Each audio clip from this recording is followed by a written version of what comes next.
Monsieur le ministre qui est loin, mesdames, monsieur l'ambassadeur, pardon,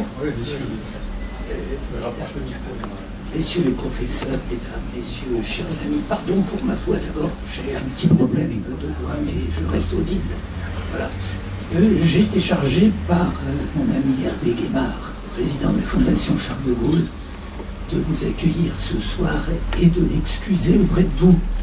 Il a dû partir de manière un peu inopinée au chevet d'un membre de sa famille en Savoie, qui est son département d'origine, à l'heure du déjeuner, donc ce matin, et encore il s'est apprêté à venir vous accueillir. Et donc je vais essayer de le faire le moins mal possible.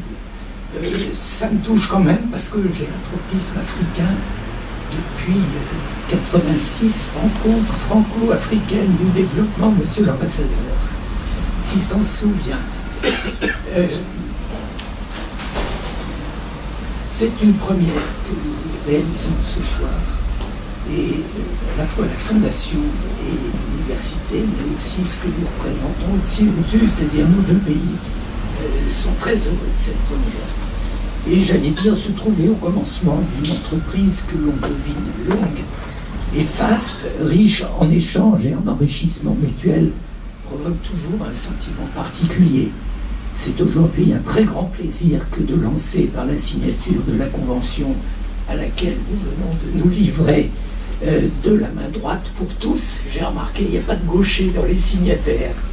La signature de cette convention a un projet de coopération qui lie la Fondation Charles de Gaulle avec l'université Alioune Diop de Bombay et le comité d'action pour une nouvelle coopération en Afrique présidé par M. Godefrein, mon très cher ami Jacques Godefrein, le tout sous l'égide du président de la République sénégalaise, le président Macky Sall. Nulle résurgence ici de cette France-Afrique que ses contempteurs écrivent en un ou deux mots selon leur degré d'alacrité, pourrait-on dire, mais une volonté de dialogue et d'échange au service du développement rural d'un pays et peut-être de plusieurs pays ensuite, si nous parvenons, après cette phase test, à essaimer à notre tour.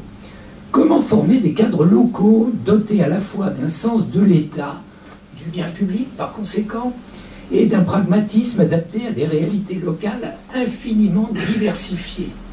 Comment faire de ces femmes et de ces hommes des acteurs utiles du développement local des pays africains?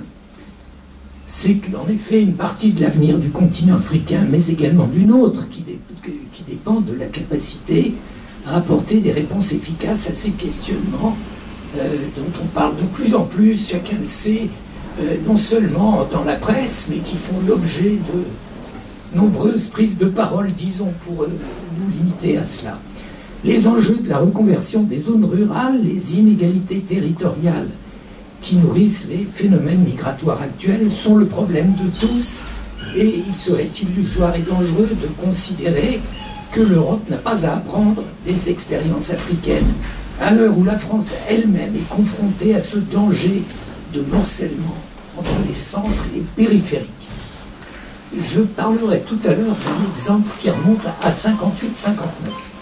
La Fondation Charles de Gaulle n'a donc pas de réponse toute faite à proposer dans le cadre des séminaires puis des enseignements de master qui vont nourrir cette coopération. L'Afrique a sans doute souffert des expertises extérieures d'hommes qui avaient des solutions toutes prêtes à des problèmes qu'ils ne connaissaient en fait pas vraiment. Plus modestement, la Fondation se propose de puiser dans l'expérience d'un des plus grands dirigeants de l'époque contemporaine quelques principes de gouvernance publique, de sens de l'État, de son service, du devoir qu'il implique, de la méfiance à l'égard des idéologies et des solutions toutes faites, de véritables techniques de leadership, de pratique du leadership enfin. J'en profite au passage pour citer un exemple qui touche le rural, qui touche toutes les zones rurales. Le général de Gaulle revient en 1958 au pouvoir. Et puis très vite, il lance un certain nombre de réformes. Je ne vais pas vous les rappeler aujourd'hui, ça serait trop long, mais vous les connaissez pour la plupart.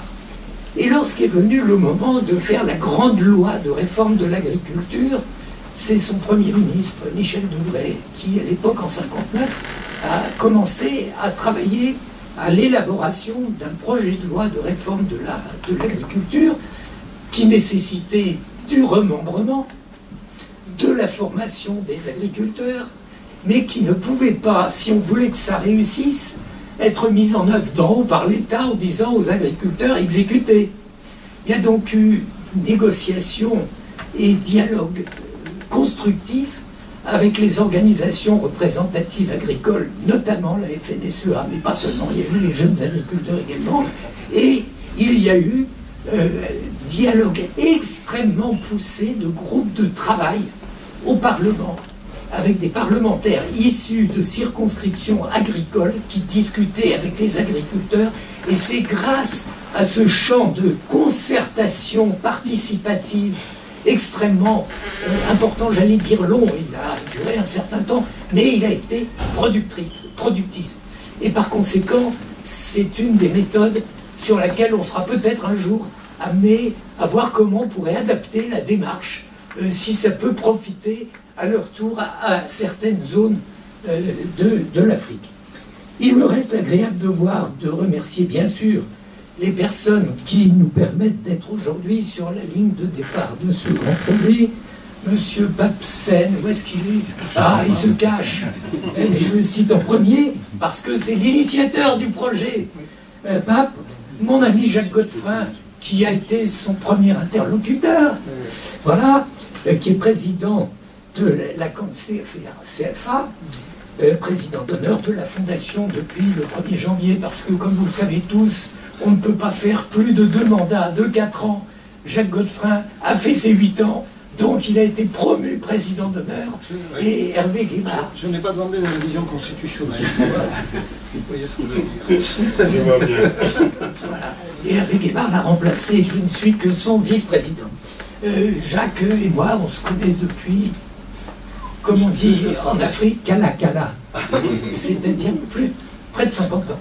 Près de 50 ans. Monsieur Lamine Gaye, j'ai mis du temps à vous citer, mais je prends le temps de souligner votre rôle aussi dans cette démarche que vous avez voulu constructive et qui avançait un peu plus vite qu'on aurait pu le penser au départ grâce à vous. Donc nous vous en remercions. Vous avez accueilli ce projet avec bienveillance et vous avez osé. Donc c'est important d'oser quand on est sur des projets qui peuvent être bénéfiques à tout le monde. Je tiens aussi, bien sûr, à vous remercier, monsieur l'ambassadeur.